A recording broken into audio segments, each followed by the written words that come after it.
Hi all, അസ്സലാമലൈക്കും. Welcome back to Silnas kitchen. ഇന്നത്തെ recipe ഭയങ്കര വെറൈറ്റി ആയിട്ടുള്ള എന്നാൽ നല്ല അടിപൊളി ടേസ്റ്റി ആയിട്ടുള്ള സിമ്പിൾ ആയിട്ടുള്ള ഒരു വായിലിട്ടാൽ അലിഞ്ഞു പോകുന്നൊക്കെ പറയുന്ന പോലത്തെ അത്രയും നല്ല ടേസ്റ്റിയും സോഫ്റ്റും ആയിട്ടുള്ള ഒരു അടിപൊളി പലഹാരമാണ്. ഇതിനെ നമുക്ക് സ്വീറ്റെന്നോ ഹൽവാന്നോ അങ്ങനെ എന്ത് വേണമെങ്കിലും പറയാം. ഭയങ്കര സിമ്പിളായിട്ട് നല്ല ഈസി ആയിട്ട് തയ്യാറാക്കി എടുക്കാൻ പറ്റുന്ന ഒരു നല്ല ടേസ്റ്റി ആയിട്ടുള്ള പലഹാരമാണ്.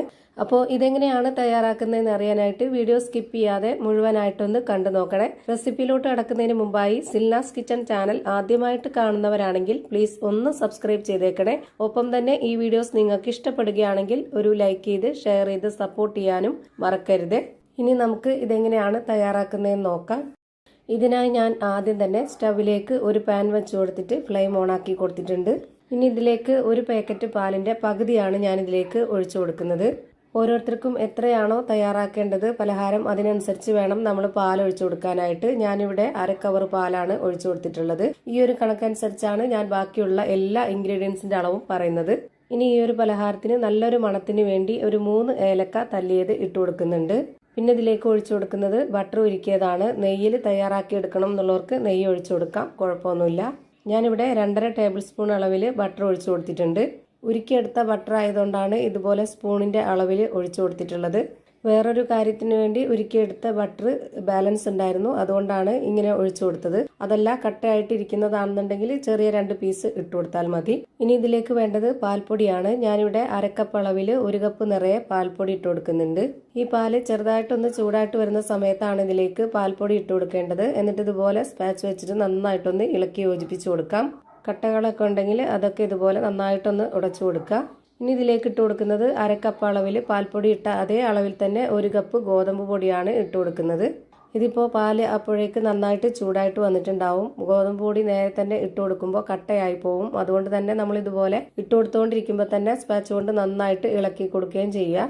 സ്പാച്ച് വെച്ച് നന്നായി ഉടച്ചിട്ട് വേണം ഇതുപോലെ ഇളക്കി കൊടുക്കാനായിട്ട്. അപ്പോൾ ഒട്ടും തന്നെ കട്ട പിടിക്കാതെ നമുക്ക് നല്ല നൈസായിട്ട് കിട്ടും. ഇതിപ്പോൾ നന്നായിട്ട് കട്ടിയായിട്ട് വരുന്നുണ്ട്. ഈ ഒരു സമയത്ത് നമുക്ക് പാലോ വെള്ളമോ ഒന്നും തന്നെ ഒഴിച്ചു കൊടുക്കേണ്ടതില്ല. ഇനി ഇതിലേക്ക് ഇട്ട് കൊടുക്കേണ്ടത് ക്രഷ് ചെയ്തെടുത്തിട്ടുള്ള തേങ്ങയാണ്. ചിരകിയെടുത്ത തേങ്ങ മിക്സിയുടെ ചെറിയ ജാറിലിട്ടിട്ട് ഒന്ന് ക്രഷ് ചെയ്തെടുക്കുക. എന്നിട്ട് ഇതിലേക്ക് ഇട്ട് കൊടുക്കുക. ചിരകിയ തേങ്ങ അതേപാടെ ഇതിലേക്ക് ഇട്ട് കൊടുക്കരുത്. ഇതുപോലെ ഒന്ന് ക്രഷ് ചെയ്തിട്ട് വേണം ഇട്ട് കൊടുക്കാനായിട്ട്.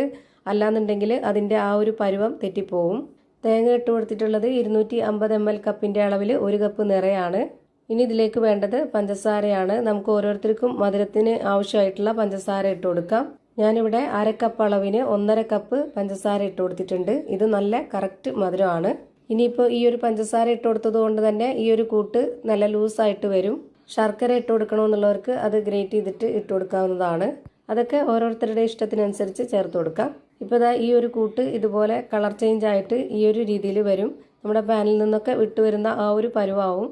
അങ്ങനെ വരുമ്പോഴേക്ക് നമുക്കിതിൻ്റെ ഫ്ലെയിം ഓഫ് ചെയ്ത് കൊടുക്കാം. എന്നിട്ട് ഈ ഒരു പാനിൽ തന്നെ വെച്ചിരിക്കാതെ പെട്ടെന്ന് തന്നെ ഏതെങ്കിലും ട്രേയിലോട്ടോ അല്ലാന്നുണ്ടെങ്കിൽ ഒരു ബട്ടർ പേപ്പറിൽ നമുക്ക് ഇഷ്ടമുള്ള ആകൃതിയിൽ ഷേപ്പിലൊക്കെ വെച്ചിട്ട് തയ്യാറാക്കി എടുക്കാവുന്നതാണ്.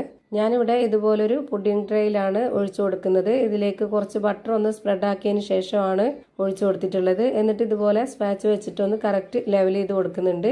ഇനി ഇത് ഫ്രിഡ്ജിലൊന്നും വെക്കണമെന്നില്ല, പുറത്ത് തന്നെ വെച്ചിരുന്നാൽ മതി. ഒരു 30 മിനിറ്റ് സമയം കഴിയുമ്പോഴേക്ക് നമുക്ക് ഇഷ്ടമുള്ള ഏതെങ്കിലും ഷേപ്പിൽ ഇത് കട്ട് ചെയ്തിട്ട് റെഡിയാക്കി എടുക്കാവുന്നതാണ്.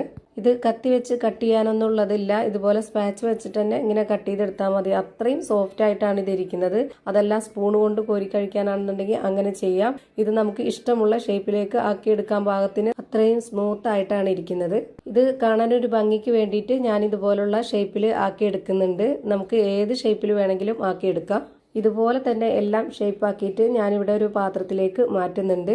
അപ്പോൾ ഇതാ അടിപൊളി വെറൈറ്റി ടേസ്റ്റി ആയിട്ടുള്ള നല്ല സിമ്പിൾ ആയിട്ടുള്ള ഒരു കിഡിലൻ ഹൽവ അല്ലെങ്കിൽ ഒരു സ്വീറ്റ് റെഡിയായി കിട്ടിയിട്ടുണ്ട്.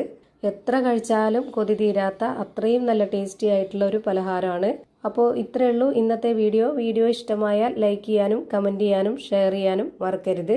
അതുപോലെ തന്നെ ഞാനിടുന്ന പുതിയ വീഡിയോസ് നോട്ടിഫിക്കേഷനായിട്ട് കിട്ടുന്നതിന് വേണ്ടി സബ്സ്ക്രൈബ് ചെയ്ത് ബെല്ലൈക്കൺ അമർത്തി അതിൽ ഓൾ എന്ന ഓപ്ഷൻ എനേബിൾ ചെയ്ത് കൊടുക്കാനും മറക്കരുത്. പുതിയൊരു വീഡിയോയുമായി വീണ്ടും വരും. Thank you for watching.